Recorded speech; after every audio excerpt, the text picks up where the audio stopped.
Tak ingin kolam renang Anda suatu saat airnya menyusut dikarenakan ada kebocoran, baik itu kemungkinan dari dinding ataupun dari lantainya.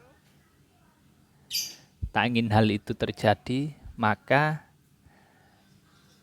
dinding dan lantai beton kolam renang harus kita waterproofing. Bagaimanakah cara waterproofing sebuah kolam renang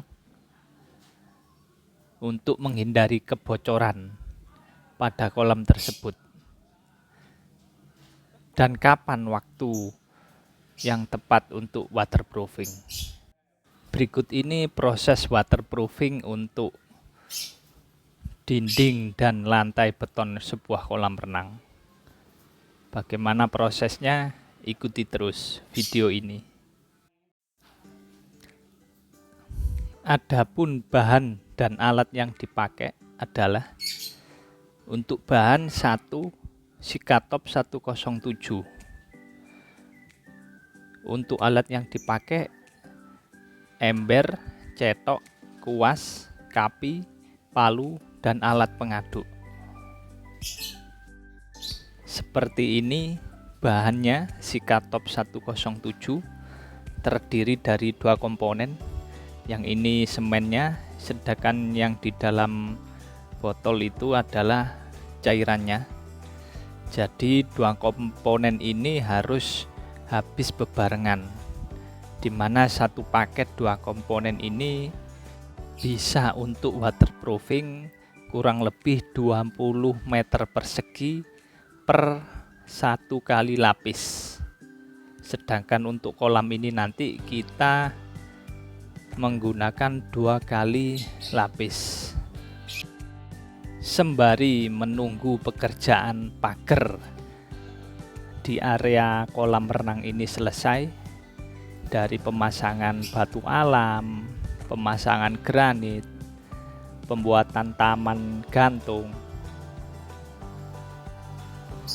kita bisa melakukan proses pembersihan kolam.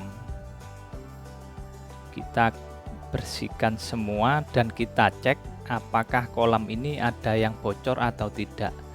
Kalau ada yang bocor, bisa kita lakukan pekerjaan penambalan bocoran dinding.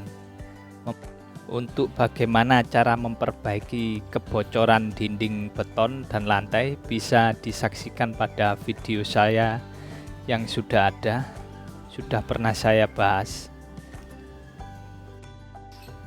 Bila pekerjaan area dinding pagar selesai, scaffolding ini bisa kita ambil, kita bersihkan semua scaffoldingnya, dan juga kita bersihkan dinding dan lantai apabila ada bekas plesteran atau semen yang jatuh di area kolam.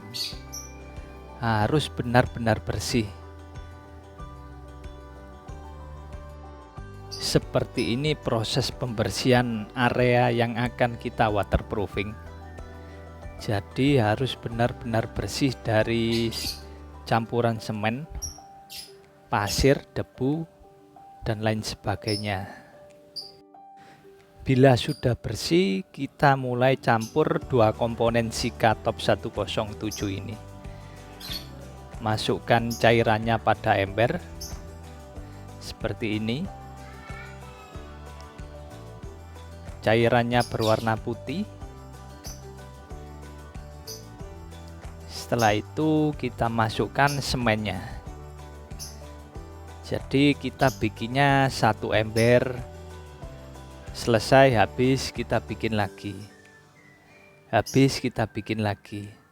Jangan bikin terlalu banyak, takutnya komponen ini nanti habisnya tidak bebarengan. Jadi harus diperkirakan cara pemakaiannya.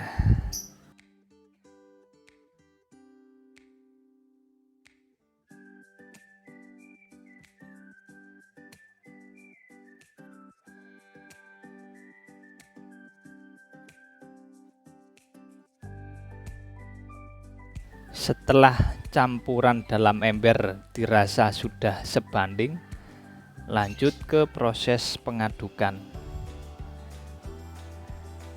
Aduk dua komponen tersebut hingga homogen, hingga warnanya berubah menjadi abu-abu kehijauan.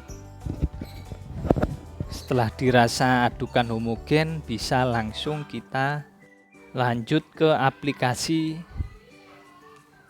kuas ke lantai beton. Ini proses penguasan ke lantai beton lapis kedua. Jadi lapis pertama sudah selesai, ini lanjut ke lapis kedua. Untuk pelapisan ini kita menggunakan kuas, media kuas, karena dia akan lebih irit dan juga lebih merata. Memang harus telaten dan sabar satu persatu.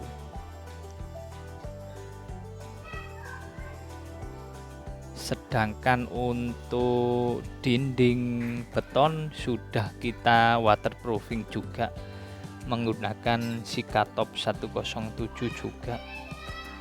Sudah kita waterproofing untuk dindingnya 2 lapis.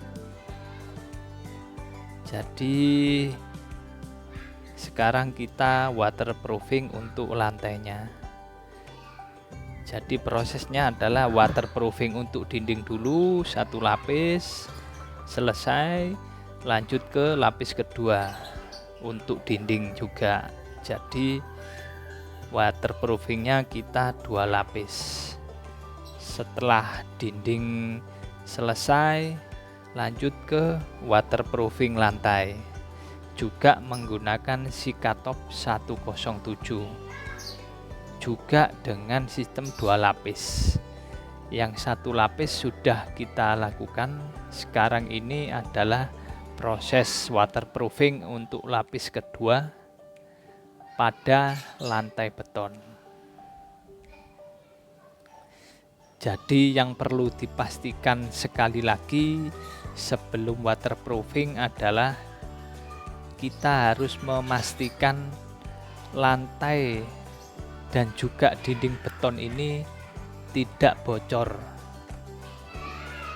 Harus benar-benar bersih dari air, tidak boleh ada kebocoran. Apabila ada kebocoran harus diperbaiki lebih dulu. Untuk cara memperbaikinya bisa lihat video saya sebelumnya yang sudah pernah saya bahas. Dan selanjutnya yang perlu diperhatikan adalah kebersihan. Jadi dinding dan lantai beton ini harus benar-benar bersih dari kotoran, baik itu debu, bekas semen atau lulu ataupun pasir. Harus benar-benar kita bersihkan. Dan ini sudah selesai untuk waterproofing dinding 2 lapisnya, dan juga termasuk lantai beton yang kita waterproofing 2 lapis. Jadi fungsi waterproofing adalah untuk mencegah kebocoran pada kolam renang, baik itu lantainya atau dindingnya, sebelum nantinya kita pasang keramik. Jadi yang perlu diingat adalah setelah pengecoran selesai, kita bersihkan, baru kita waterproofing dulu. Setelah itu kita pasang keramik. Kadang ada orang yang mau mengirit tanpa perlu waterproofing, langsung dipasang keramik atau mosek. Sah-sah saja, tapi beresiko apabila di kemudian hari ada muncul kebocoran. Itu akan sangat beresiko kalau tidak kita waterproofing. Saran saya lebih baik kita waterproofing lebih dahulu sebelum kita pasang keramik, agar tidak was-was lagi di kemudian hari.